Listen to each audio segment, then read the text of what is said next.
Welcome back. Today we are going to talk about the object mode. Object mode is the object manipulation mode that is set by default within the 3D viewport. We can see it up here in the top menu. We see that we can choose a number of modes. The first one is object mode. That is the mode in which we are going to manipulate objects. With the left mouse button, we can select the objects within the scene. Let's do this together. We select the light source, we select the camera, we select the cube. We see that every time we left click on an object, it is colored. It is bordered with this orange color that signals to us that the object is selected. At the same time, inside the outliner, the object is also selected and the selection can take place inside the ladder editor. Give it a few tries. What we will now see instead is how to insert an object. So let's select everything inside the 3D view in the default scene and delete it. To do this, we press the A key. A is for selecting everything. Then press the Canc key to delete everything that is selected. Right now, the scene is empty and the outliner is also empty because we have deleted all the objects. Let's go now to insert a new object. To do this, we call up the Add menu. This menu, we can find it up here in the header of the 3D viewport, but even better, we can call it up with the keyboard abbreviation Shift+A. With this keyboard shortcut, the Add menu will appear at the height of the mouse cursor, showing us what are all the object types that we have available to be placed within the 3D viewport. We see that the objects are divided into categories. The first one is the mesh category, which is the category of all those objects that we can go and modify. Model. Then we have the curve type objects that are also modifiable objects but are made with mathematical functions. We will see this later together. Then we have surfaces, the metaballs, text, volumes, and so on. We will see these as we go along in our course. Let's start, however, with the meshes. We have different types of objects that we can insert. They are primitives, starting shapes that we can then go to work on. And for example, we find our cube, the same default cube that we find every time we open Blender. Let's try to insert it. Lo and behold, our cube has reappeared and has also appeared inside the outliner. Let's go now and see what kind of changes we are allowed to make in the object mode. One thing we can do, meanwhile, is to change the name of our object. Every object within Blender can have a name. It's unique, so there can't be different objects that have the same name, and in order to change it, all we have to do is double-click inside the outliner and then assign the name we prefer.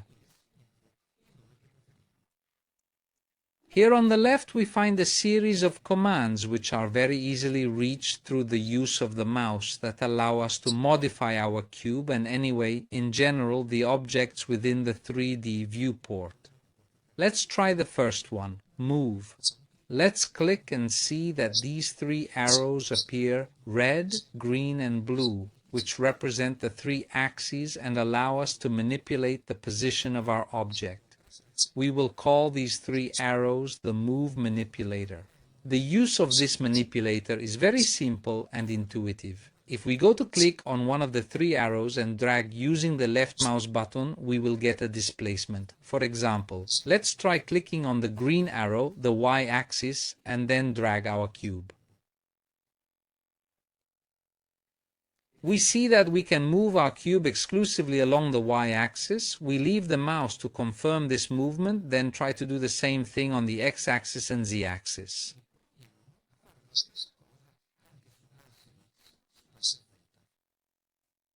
In addition to these three axes, we have this white circle. If we click it, again with the left mouse button and drag, we are able to perform a seemingly random displacement, i.e., we cannot tell whether we are moving along the x, y, or z axis. However, this is a very precise displacement, i.e., a displacement along the plane parallel to our monitor, so from the current point of view. Finally, we see that we have three little squares, again one red, one green, and one blue. These three little squares, when placed inside, allow us to move along planes perpendicular to the color of the axis. If I click on the red square, I will be able to move simultaneously along the x and y axis, thus on the plane perpendicular to the x-axis.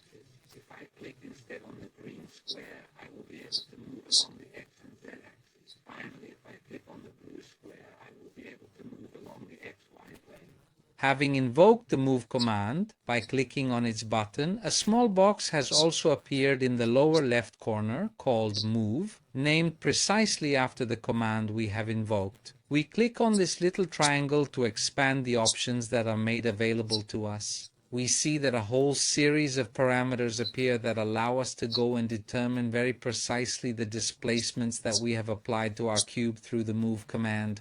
For example, we see that we have performed displacement along the x-axis of 1.6003 m, along the y-axis of 0.56273, and so on. From here we can go and enter very precise data, then make displacements with the highest precision. This menu seems to appear every time we go to invoke a command in Blender, a command that obviously provides options. So let's get used already now to always take a look here at the bottom left of the menu, because we might find some very interesting parameters in here. Let's continue with the next command, which is rotate. So let's click on its icon. With this command we can go and rotate our object. You see that the manipulator has changed the shape, however the concept is still the same. We can perform a rotation along the x-axis, we can perform a rotation along the y-axis, along the z-axis. By going to act on the white circle, we are going to perform a rotation along an axis perpendicular to our monitor. Again, in the lower left corner we find the menu that allows us to go and act very precisely with regard to various parameters. Feel free to do any experiment you can think of. Let us move on to the next command, scale, which allows us to scale our object.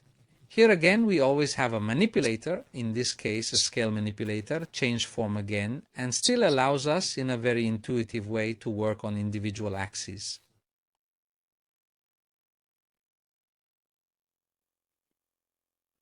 Finally, the fourth command in this group of 4 buttons enables the transform command.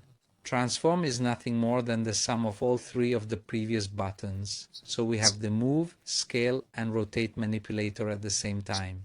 To disable the manipulators, we can click on the first button that invokes the select box command, and then we are back in the starting situation. Well, we've transformed our object. We've seen that we have the ability to scale it, rotate it, and move it. We've seen that we have the options down here on the bottom left. What we're going to see now instead is the ability to see information about our object, and we see it here on the right.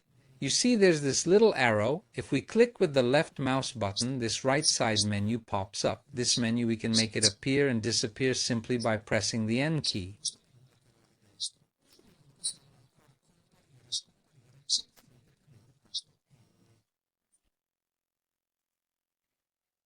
In this tab we find so much information. The one that we are interested in right now is the information about our item.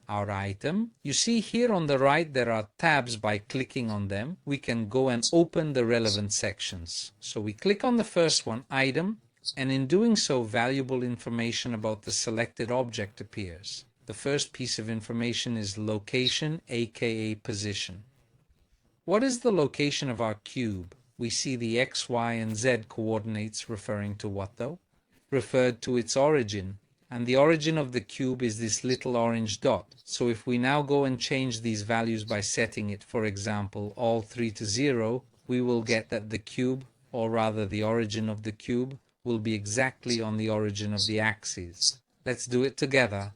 Let's press the 0 key and go and set all 3 values. Lo and behold, the cube has moved to the center of our scene, but the rotation and scale are still unchanged. Let's go rotate the cube again to get it back to its starting position. Again, this will be very, very simple. We will just go and change these 3 values and bring them back to 0.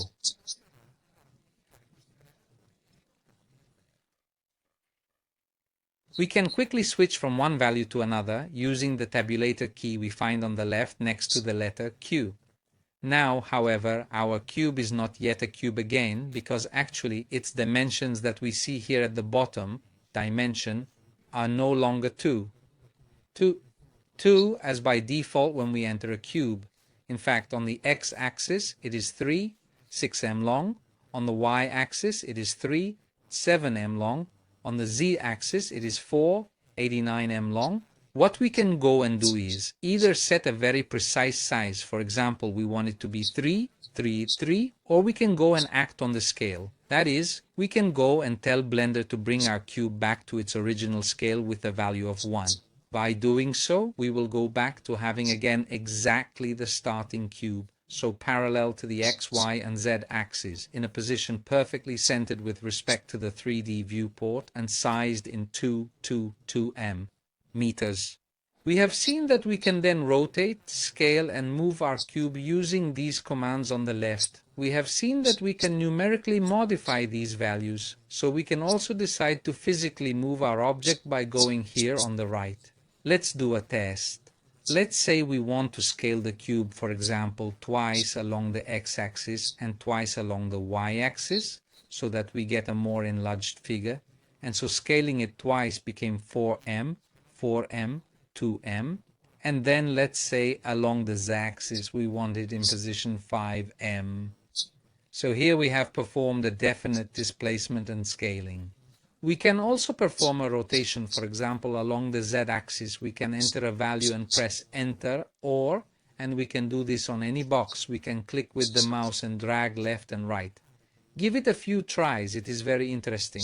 When you make these moves, you can also hold down the shift key. Watch what happens. Now I am moving up and down along the z-axis this cube.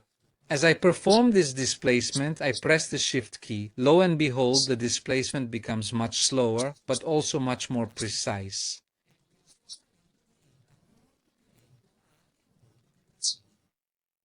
Holding down the shift key while we execute a command allows us to make much more precise changes. It is a bit like putting it in a lower gear when riding a bicycle or with a car. Let's put the cube back in the starting position, so we put 0 in all the parameters except the scale, which of course will be 1, and then we go back to exactly the object as we entered it through the Add menu.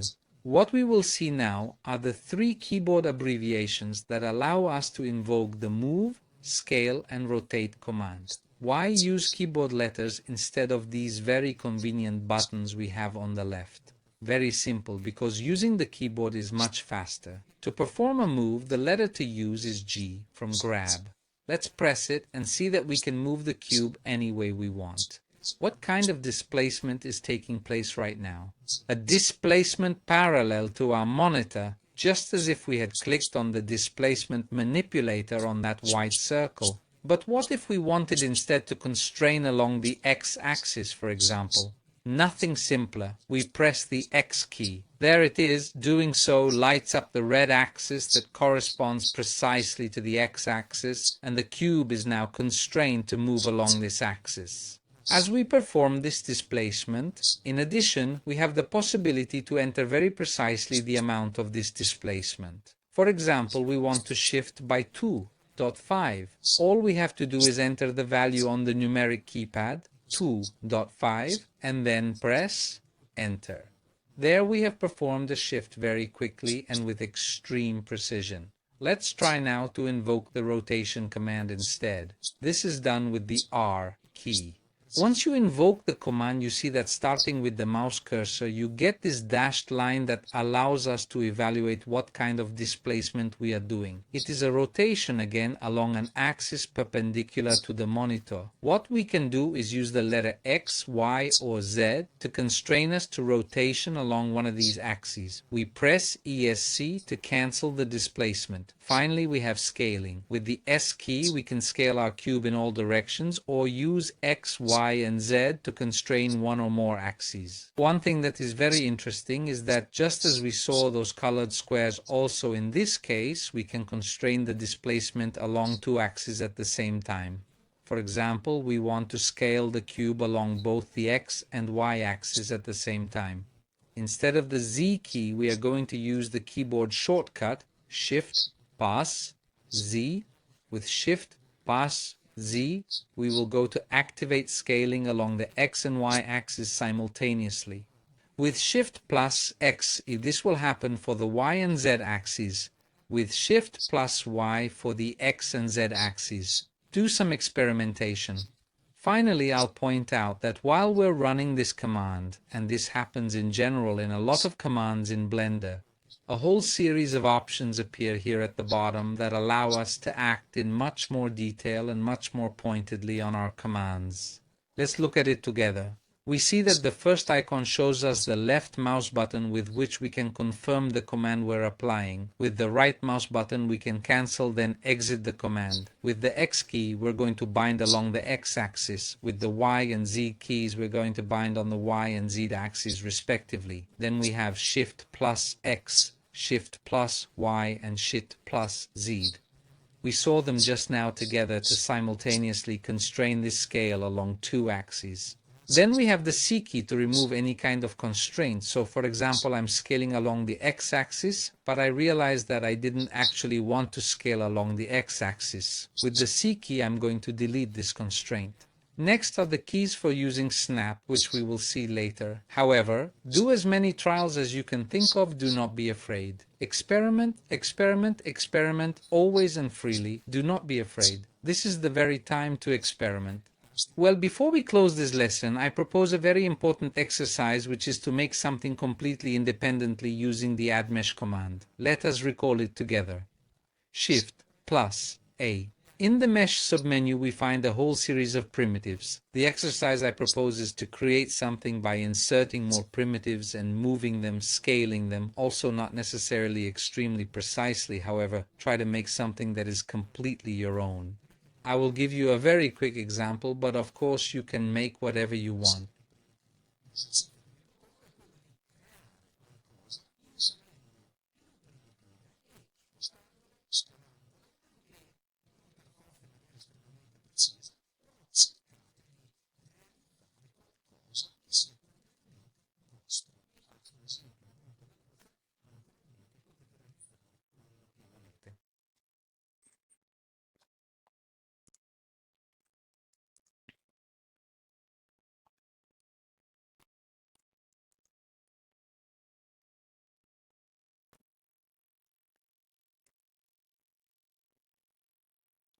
Of course, there is no limit to your imagination. You will notice that the simple add menu is little, and so I suggest a beautiful keyboard abbreviation, which is Shift plus D or duplicate. When you have, for example, created a button of your snowman, why go and re-enter the sphere again and then rescale it when we can simply duplicate it?